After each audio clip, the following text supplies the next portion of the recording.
आज के इस वीडियो में हम देखेंगे कि गूगल फ़ॉन्ट का यूज़ कैसे किया जाता है। किसी भी सीडीएन का यूज़ हम अपने वेब पेज के अंदर कैसे करते हैं। तो सबसे पहले स्टार्ट करते हैं कि फ़ाइलों को हेडर सेक्शंस के अंदर इंक्लूड कैसे किया जाता है। सपोज़ ये मेरे पास हेडर सेक्शन है जिसके अंदर मुझे सारी फाइलें इंक्लूड करना है।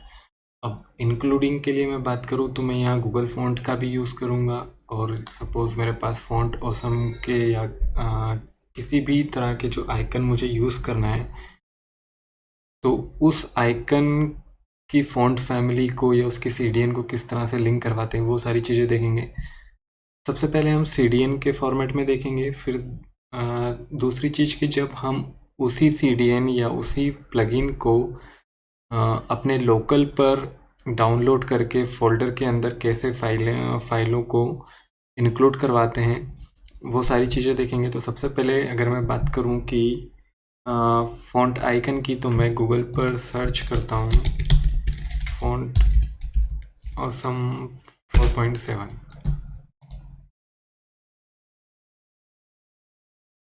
इसके अंदर मैं होम पे जाऊंगा। यहाँ पर आप देखोगे गेट स्टार्टेड पे ये पूछ रहा है कि इसके पास न्यू वर्ज़न भी है, तो आपको कौन से वर्ज़न का चाहिए। सपोज़ मैं अभी 4.7 का ही ले लेता हूँ। यहाँ पे जब आप मेल डालोगे तो आपको एक फ़ोल्डर मिल जाएगा जहाँ से आपको सीडीएन मिल जाएगी। दूसरी चीज़, सीडीएन को हम लेने के लिए हम इस तरह से भी ले सकते हैं। यहाँ से सपोज़ मेरे पास ये सारी फ़ॉन्ट ऑसम की मेन डॉट फाइल में सारी इंक्लूड हैं, तो यहाँ से मुझे कौन से वर्ज़न की चाहिए, 5 की भी ले सकते हैं, 4 की भी ले सकते हैं।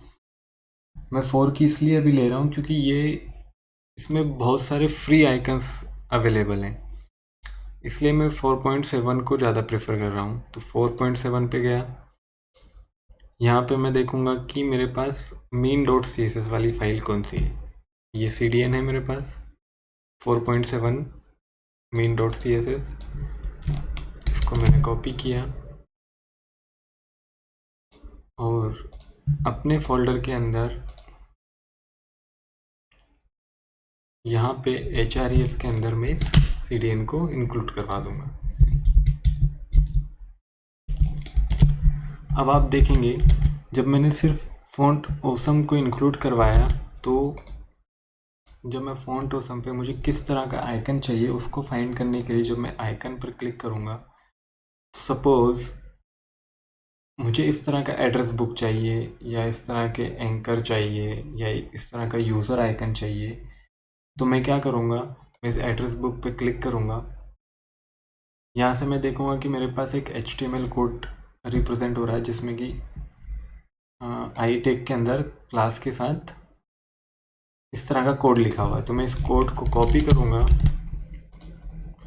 और अपने फोल्डर के अंदर बॉडी के अंदर सपोज़ मेरे पास एक h1 है जिस पे लिखा हुआ है यूज़र लॉगिन।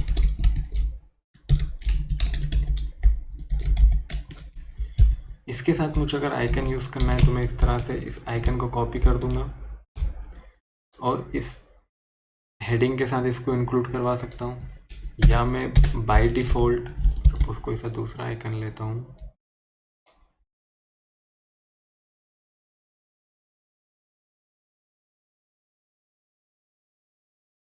इस तरह का, या कैलेंडर का आइकन ले लेता हूँ।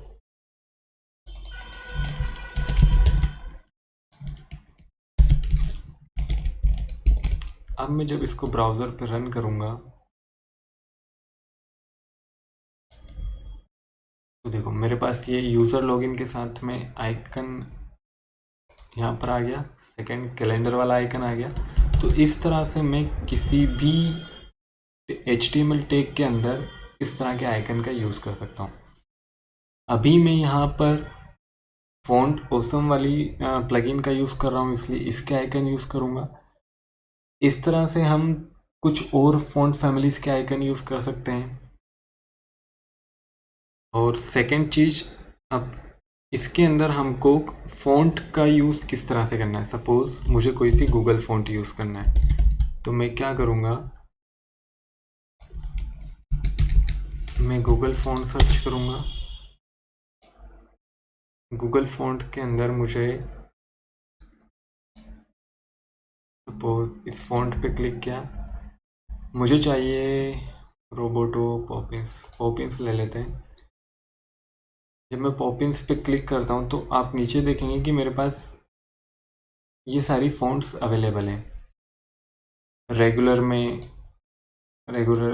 इटालिक में, medium, semi bold, bold, extra bold. तो किस तरह की फ़ॉन्ट हमको चाहिए वो सारी इंक्लूड करवाने के लिए मैं क्या करूँगा, सपोज़ मुझे एक इस तरह की रेगुलर फ़ॉन्ट चाहिए जो ना तो ज़्यादा बोल्ड हो और ना ज़्यादा थिन हो, तो एक रेगुलर को यूज़ कर लूँगा, सॉरी इटालिक को नहीं, इस रेगुलर को सिलेक्ट कर लिया, एक मीडियम को यूज़ कर लिया, एक बोल्ड को ले लिया। अब यहाँ से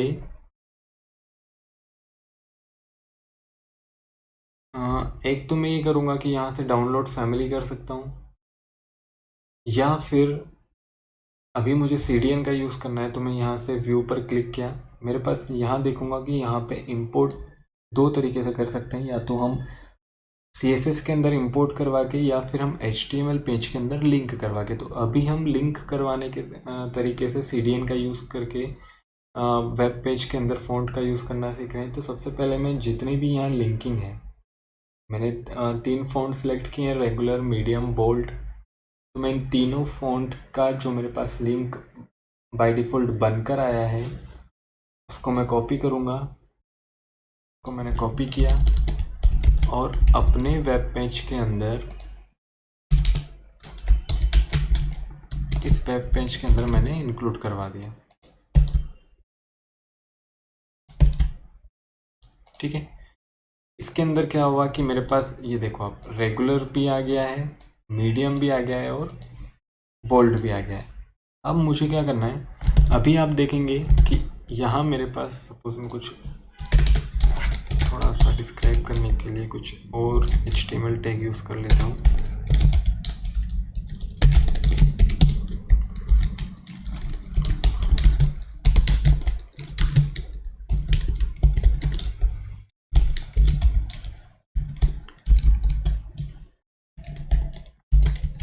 ठीक है, मेरे पास ये कुछ इस तरह से लिस्ट है।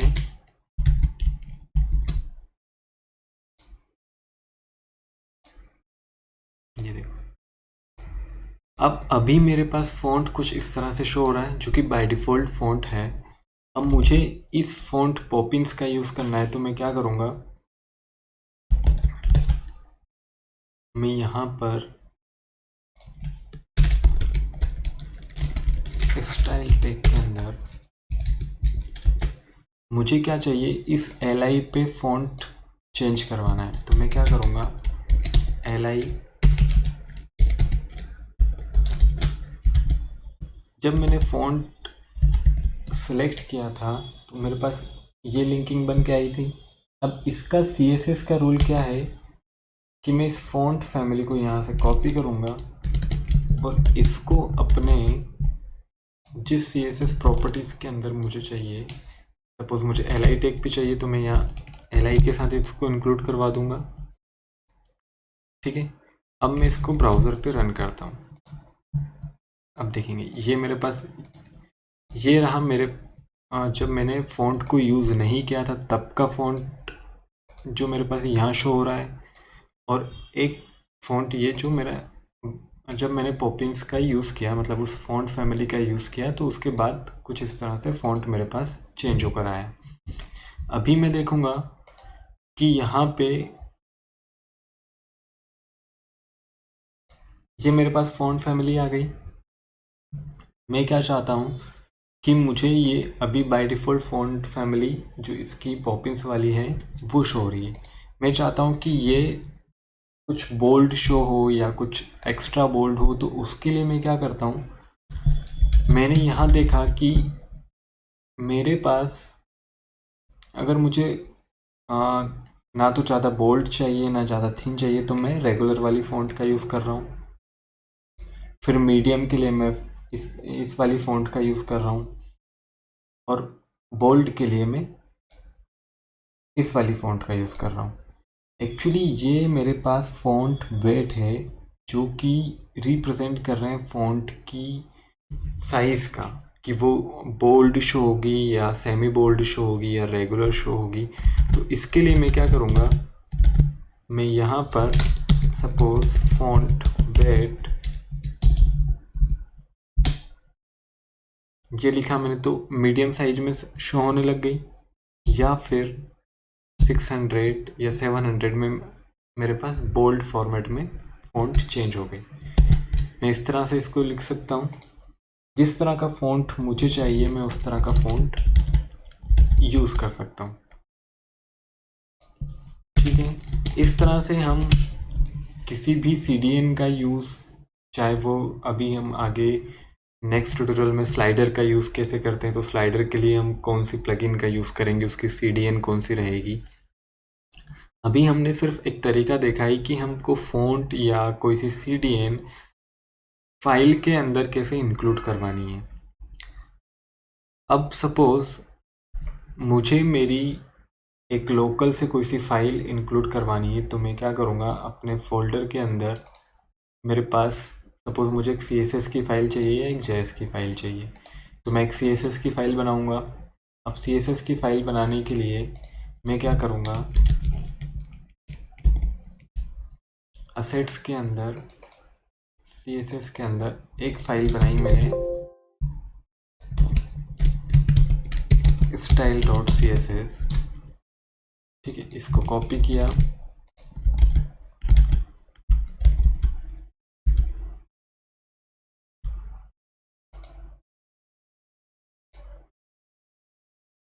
इसके लिए ये मेरे पास फाइल बन गई style.css।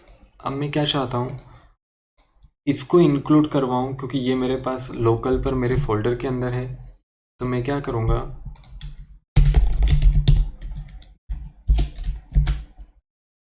लिंक करवाया मैंने, ये मेरे पास मेरे फोल्डर असेट्स के अंदर CSS के अंदर style.css नाम से सेव है। तो मैंने इसको इंक्लूड करवा दिया। जिस फोल्डर के पाथ से मेरे पास ये फाइल रहेगी, उस फाइल को मैं अपने HTML पेज के अंदर कैसे इंक्लूड करवाऊँगा, तो उस लोकल फाइल को हमने इस तरह अपने HTML पेज के अंदर लिंक करवाया। अब मैं क्या चाहता हूँ कि जितनी भी मेरी CSS रहे एक वेब पेज के अंदर, वो सारी इस वाली style.css है। तो मैं ये सारी यहाँ की जितनी भी CSS है सबको हटा दूँगा। मैं क्या चाहता हूँ, इस H1 पर या UL पे या LI पे किसी भी टैग पर मैं जब अपनी CSS लिखूँगा, तो मैं क्या करूँगा, सबको हटाता हूँ। ये LI के लिए सपोज मैंने CSS लिखी। मैं क्या चाहता हूँ कि H1 जो मेरा टैग है उस पर मेरी फ़ॉन्ट साइज़ ओनली 12 पिक्सल आए। सॉरी 12 आपको दिखेगा नहीं, सपोज मैं 14 पिक्सल। ठीक है, इसको मैं ब्राउज़र पे रन करता हूँ। अब देखेंगे कि आप मेरे पास यहाँ फ़ॉन्ट 40 पिक्सल हो गया। अब ये फाइल मेरे पास मेरे फोल्डर असेट्स के अंदर CSS के अंदर style.css से आ रही है। ठीक है, जिस पे मैंने फ़ॉन्ट साइज़ 14 पिक्सल दे रखा है। इसको मैं कुछ और CSS suppose letter spacing 1 pixel 2 pixel कितनी भी दे सकता हूँ। तो इस तरह से हम अब इसी फाइल का यूज़ करके पूरे वेब पेज को तैयार करेंगे। अभी हम CDN का यूज़ ही करेंगे, फिर हम लोकल पर इन फाइलों का कैसे यूज़ करते हैं। जैसे अभी हमने CSS का यूज़ करना सीखा कि हम हमारे पास जब style.css लोकल पर है तो हम उसको कैसे लिंक करवाते हैं। इसी तरीके से हम JS फाइल को कैसे इंक्लूड करवाएंगे, वो सारी चीज़ें देखेंगे। तो अभी इस वीडियो के अंदर अभी बस हमने फ़ॉन्ट आइकन्स को यूज़ करना और गूगल फ़ॉन्ट का यूज़ करना किस तरह से किया जाता है, वो सारी चीज़ें देखी। अब नेक्स्ट ट्यूटोरियल में हम देखेंगे कि किसी भी स्लाइडर के प्लगइन को या जेएस की फाइलों को कैसे इंक्लूड करवाते हैं, वो सारी चीज़ें देखेंगे।